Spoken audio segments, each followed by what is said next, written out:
on the first fight and communicating with Andre, and Andre saying, hey, I don't know how other people feel, but his punches are just not cracked up to be what people say it is. And I'm going to stop him. So when he says that, I said, okay, well then that's what we're going to do. We're going to train to stop him. So we knew when we trained for that the possibility of getting hit a little more is there, because you have to go into the mouth of the cannon to stop somebody. But we also knew we had other alternatives too, to frustrating, because it's hard for most fighters to focus every second of every round. And it looked like to me that he has mental lapses, whereas Andre is going to stay focused every second of every round and constantly doing something every second of every round that causes you to react. And that wears you down also. So that's why I was assured of a knockout, and I predicted it. They laughed at me, but I was serious. But that's what happened. Just speaking on you know, the way that the fight actually kind of played out. I mean, obviously, you know, Dre landed a big right hand that pretty much started the downfall. I mean, don't get me wrong, he was picking him apart as the rounds went on, but it was that right hand that pretty much set up the stoppage that happened a little later on. So that right hand that he landed, was that something that you guys had planned for going into the fight, or was it something that just kind of presented itself at the time and Dre kind of took advantage of it? No, we didn't use the right hand we didn't utilize the right hand as a specific weapon to get the job done. We never do that. You know, we never single out a certain punch that should do it and would be effective. But as always, his jab is priority, and creating angles is priority. And again, if you are going to knock him out, you have to step in to do it. So I think that was the difference. He was intent on knocking him out, and his body language indicated that. So it was no specific punch, and no knockout punch or anything that we worked on. We just worked on the arsenal. Did you see, as the fight was progressing, were you starting to, you know, visibly notice that he was, I mean, I know sitting from ringside as I was watching the fight and scoring it and doing the round by round, and even if you go back and read my round by round, I could kind of notice, like, I think it was around round 4, maybe 3 or 4 or something like that. I felt like I started to notice he was breathing a little bit heavier. His mouth was starting to open a little bit more. It seemed like he wasn't, you know, throwing the punches the same, especially when he was missing a lot of punches. You know, Dre looked like he was frustrating him a lot and tiring him out just from making him miss punches. So is that kind of how you were seeing it play out as well while you were in the corner? Exactly. Him missing a lot of punches also contributed to his fatigue. What's surprising to me is those who felt that he was landing punches. I'm sitting right there, and the majority of his punches were deflected or he rolled them. It's like they said he was landing the chopping right. Actually, he was hitting behind the head, but Dre was slipping up under that right hand, you know, but because he wanted to be close to him, because his skill is such where he can actually allow that punch to get close and deflect or roll it at the last split second. Some people got confused whether or not his punches were landing like they thought they were. I would challenge anyone to sit with me and show me where Kovalev landed more than 2 punches that you can remember. Actually remember. And that says a lot in a contest when you say a guy is throwing a lot of punches. As I could just go on and on about what Dre's punches were doing, because they were the cleaner, more effective, damaging punches. So maybe because Kovalev threw threw a lot of punches, that doesn't put you in the fight. You have to land the punches. Mm-hmm. And there's no way he landed what they said he landed. There's no way. Mm. Well, you talking about the CompuBox numbers? Yeah, the CompuBox numbers, which I think is a joke in boxing. Yeah. Really, because you can manipulate it any which way you want to. And, they use it for convenience when it's their person, when they want their person to win, they'll use it for convenience. And when the other person that wins that they don't want to win, they'll use it for convenience to try to prove a point. Or they'll nitpick on it and say, well, he landed a lot of jabs. Mm. You see? Mm-hmm. Well, Lara landed a lot of jabs on Canelo. Right. But they gave Canelo the fight because they said he put on the pressure and he won the fight that Lara was running. Well, how did he land the jabs then? But in the last fight, they made a big emphasis on Kovalev's jab. See? And tried to justify a victory for him because he landed jabs. That's because they were for him. And they were for, but when Lara landed a lot of jabs, it meant nothing. See? So I don't take the CompuBox serious at all. It's there to be. It's there for error. It's not there to help out. It's there for error. Right.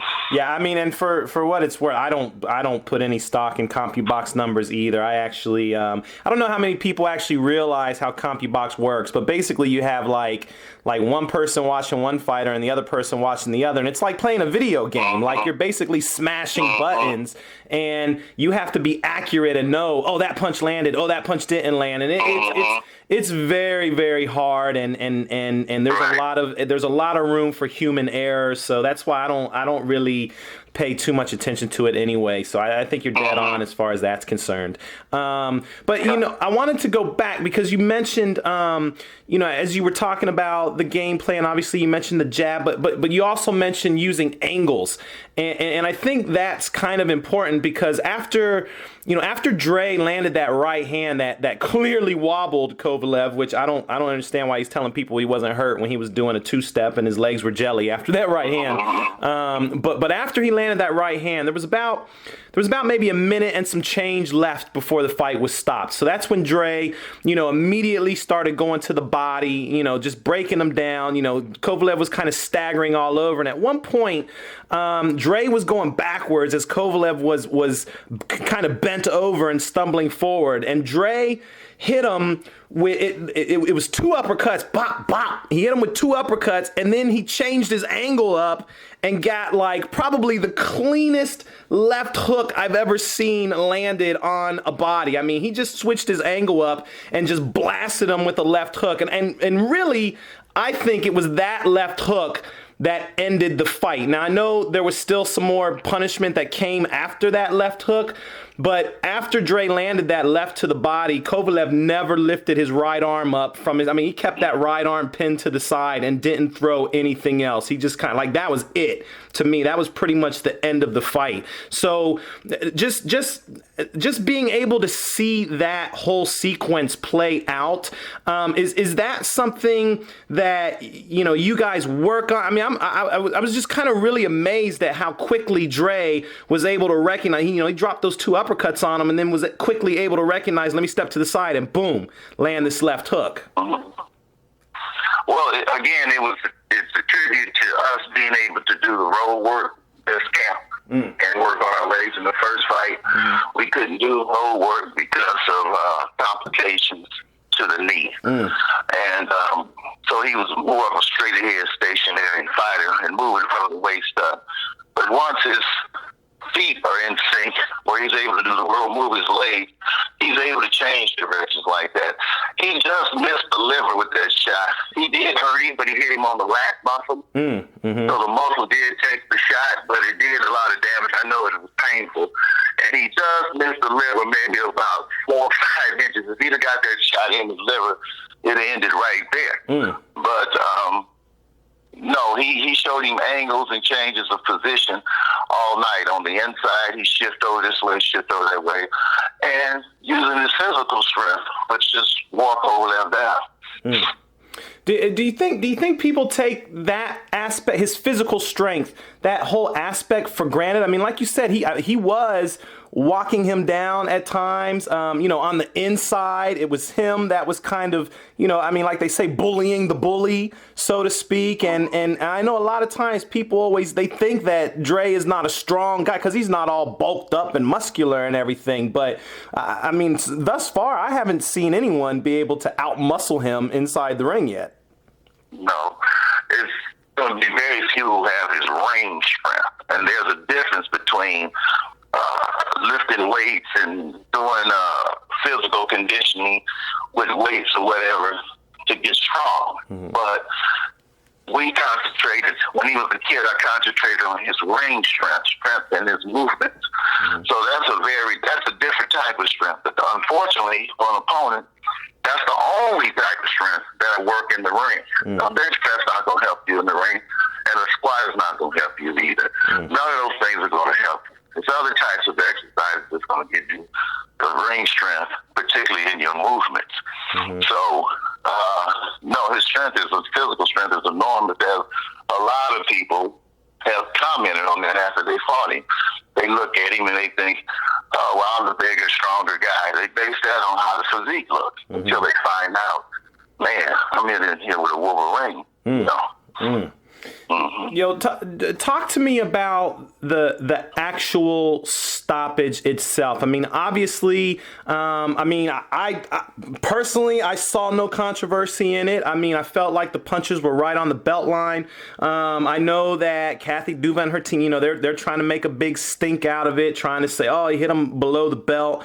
But just kind of talk to me about how you saw the ending play out, or even before the fight. I know, when Tony Weeks was giving you guys instructions, I clearly remember him pointing, to a little bit, below the belt line, saying, your shorts are riding a little bit high, basically. So this is going to be legal. He clearly made it clear, what is going to be legal and what's not going to be legal. He actually did it in the dressing room too, and I really believe that Kovalev if you look at the first fight and this fight, he had a different cup on. So he had a higher cup, and his trunks were pulled up higher. It looked like they gave him more room to pull him up higher. So that just indicated to us that you really were bothered by the body shots. Earlier on, because the first question I asked Tony Weeks in the dressing room was, where was it going to be legal if he had his trunks pulled up over his navel and he touched the belt line? And that's where the punches hit. That's as low as they went on the belt line. And your nuts are flipped down from that belt line. And you have to hit somebody up under the cup to really get a low blow in that's going to do damage where they're going to go to the ground. You look at Larry Holmes and Jerry Cooney. That's a low blow. If you look at Abner and some punches got away from him and Joseph Mbeko, those are low blows. Riddick Bowe, Andrew Galata. Riddick Bowe, Andrew Galata. Right, but these blows were where the referee said this is permissible. And when he said it in the middle of the ring, I heard him loud and clear, but I noticed that John David Jackson, his mind was somewhere else. I don't know what he had on his mind, so I don't think he heard him. So it's no sense in complaining about it, because everything that happened was explained to us before we even left the dressing room, and explained the second time before the first round bell rung. Did I know there was a low blow early that he tried to complain about, but there was also a time in the fight where Kovalev, he basically turned his back to Dre. And I know a lot of times, I've talked to a lot of trainers, a lot of fighters and everything, and they usually say when a fighter does something like that, he's basically given up. So when that sequence happened, did you kind of, in your mind think, oh yeah, we got him. This is it. He's ready to quit, basically.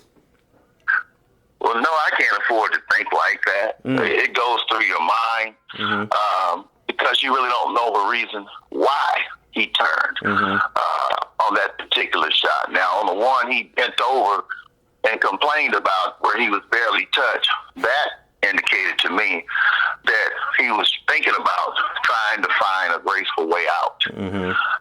And by suggesting that he was being hit low, he really put a statement on that. He put a stamp on that. And so that was obvious to me. Mm-hmm. But I didn't, when Dre came back to the corner, I never mentioned that to him because I wanted him to have freedom just to let his punches go where they needed to go and not concentrate on one particular thing. Mm-hmm. His instinct is to go to the body if he's in there, so I don't have to remind him of that. Mm-hmm. But the biggest thing to me was after the fourth round, well, really after the third, Kovalev resting his arms on the ropes. Mm. Now, that's a telltale sign right there. When the fighter is tired, he's going to rest his arms on the ropes. That's just a natural move. Mm. When he's not tired, he'll have his arms in his lap most of the time. Mm-hmm. Mm-hmm. So whether it was true or not, I paid close attention to that. And each round he was doing it. And each round you could tell when they would be over me in the corner, I could hear him breathing, signs of distress, his breathing patterns. Mm-hmm. So, yeah, he was indicating to Andre that he was tired. Yeah. Yeah. Now you were getting tired, I should say. Right. Now you were in the stoppage happened pretty much in your corner, right? Right up over me. So you got a good look of everything that pretty much went on. I don't like when the stoppage happened. I don't recall Kovalev like making a big stink, saying, "Oh no, I'm okay. No. Let's keep fighting." That didn't happen, did it? No. Mm. No, there was no protest. He was done at that point. Before Andre went in there and threw the last three punches, he was done. You see when the referee separated him before Andre came back and threw the last three punches, he never came out of that position he was in. Mm-hmm. He was still in that going down field position. He never moved off the rope. He never moved away. He said he can continue to fight, but he stood there. Mm-hmm. He pretty much was paralyzed in that corner. He couldn't go any further.